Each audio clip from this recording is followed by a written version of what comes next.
ketganingdan keyin nimalar bo'ladi? Ertalab tursang, yoningda begona erkak yotibdi. Turishi shu ham esingda-yu, erga tegansan-ku. Oyi gazni qanaqa yoqing? Gugurtni olib chaqiraq-a? Xo'p. Oyi, rahmat, o'xshadi. Arzimaydi qizim, yaxshi o'tir. U ishlarda baloni ham bilmaganing uchun hamma narsani oyingdan so'raysan. Erim naskigini ham men yuvamanmi? Zebo menimcha matralina bo'ldi. Oyi, ovqat qilishni ham o'rgandim. Suv solish kerakmidi?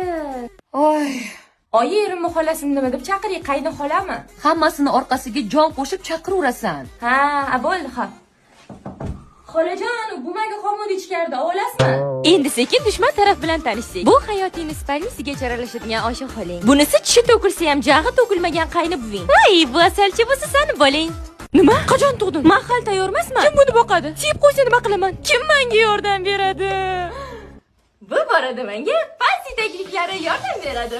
Qulay, arzon va sifatli. Farzandimning erkin harakati, sog'lom o'sishi va albatta xo'jayinimning hamyonini o'ylagan holda pansi takliflarini tanlaganman. Endilikda taklifni xarid qilsangiz nam salfetkalar qo'shib berishadi. Pansi takliflari hammabop va hamyonbop tanlov. Sizlarga foyda Voy. Ko'p gapirmasdan tezroq pansini taqish kerak edi. Oyi degani shu erur. Paq.